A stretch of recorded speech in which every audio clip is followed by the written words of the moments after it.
सम्राट जी ने उप मुख्यमंत्री के तौर पर भी अपनी नेतृत्व क्षमता को दिखाया है।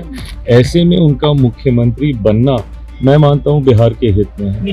नेता प्रतिपक्ष कभी दिखाई देते नहीं है।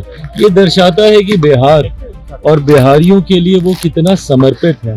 ये ऐसे मौके हैं जो राजनीतिक तौर पर अत्यंत महत्व रखते हैं। ऐसे में उनकी अनुपस्थिति दर्शाता है कि वो गंभीर है ही नहीं राजनीति को लेकर। कि जिस विकसित भारत की कल्पना मेरे प्रधानमंत्री ने की है उसके लिए विकसित बिहार का होना जरूरी है। आदरणीय नीतीश कुमार जी ने बिहार को विकसित बनने के लिए उस समतल जमीन को तैयार करने का कार्य पिछले 2 दशक में किया है। अब मैं मानता हूं कि सम्राट जी के नेतृत्व में और तमाम सहयोगी हम लोग मिलकर उस पर विकास की इमारत को खड़ा करने का कार्य करें। पासवान है सम्राट चौधरी मुख्यमंत्री बन गए। ढेर सारी बधाई, शुभकामनाएं। उनके नेतृत्व में ये विश्वास है कि जिस विकसित भारत की कल्पना मेरे प्रधानमंत्री ने की है उसके लिए विकसित बिहार का होना जरूरी है। आदरणीय नीतीश कुमार जी ने बिहार को विकसित बनने के लिए उस समतल जमीन को तैयार करने का कार्य पिछले 2 दशक में किया है। अब मैं मानता हूं कि सम्राट जी के नेतृत्व में और तमाम सहयोगी हम लोग मिलकर उस पर विकास की इमारत को खड़ा करने का कार्य करें। अरे प्रभु, अब अंगूर खट्टे हैं, इन लोगों को लग रहा हो तो कोई क्या करे। दिक्कत ये है कि अब उनके पास कहने के लिए कुछ बचा नहीं है, इसीलिए इस तरीके की बातें करना। जिस तरीके से पिछले 2-3 वर्षों में सम्राट जी ने उप मुख्यमंत्री के तौर पर भी अपनी नेतृत्व क्षमता को दिखाया है, ऐसे में उनका मुख्यमंत्री बनना मैं मानता हूं बिहार के हित में है। निशान तो नहीं मिला डिप्टी सीएम बनने का। देखिए मैं उस पर कोई टिप्पणी नहीं करूंगा क्योंकि कई बार उनके व्यक्तिगत बातें भी सामने आती हैं कि उनकी स्वयं की इच्छा नहीं।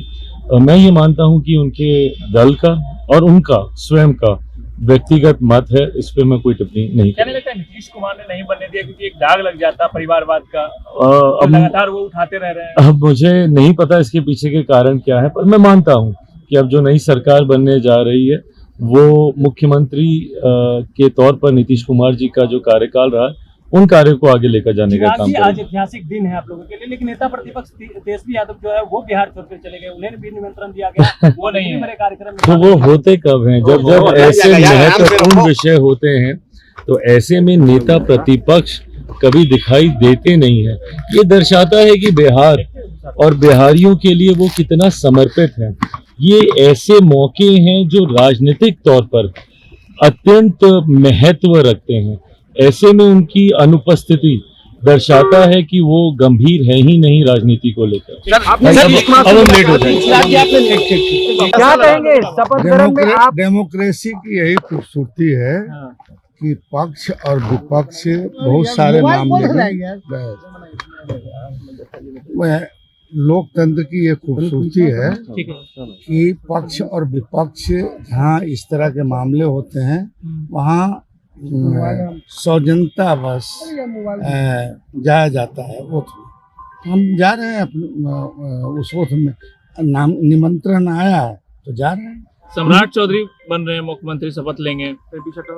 अभी जान बदलाव को कैसे देख रहे हैं सर? इस बदलाव को कैसे? अब वो हम लेकिन नेता प्रतिपक्ष तेजस्वी यादव इस शपथ ग्रहण में नहीं पहुंचा, उन्हें निमंत्रण दिया गया, वो नहीं। उनसे जाकर पूछिए ना। तो इस बदलाव को आप कैसे देख? अरे वो उनका केस का कुछ था, वो वहाँ गए हैं। मैडम की तबीयत खराब है। उन्होंने एक बात कही सिद्दीकी साहब की लालू यादव के पाठशाला से पढ़ के गए हैं। सिद्दीकी जी क्या मजबूरी हुई कि नीतीश कुमार इस्तीफा दे दिए? अब वो जाके पूछिए नीतीश। चलिए ठीक।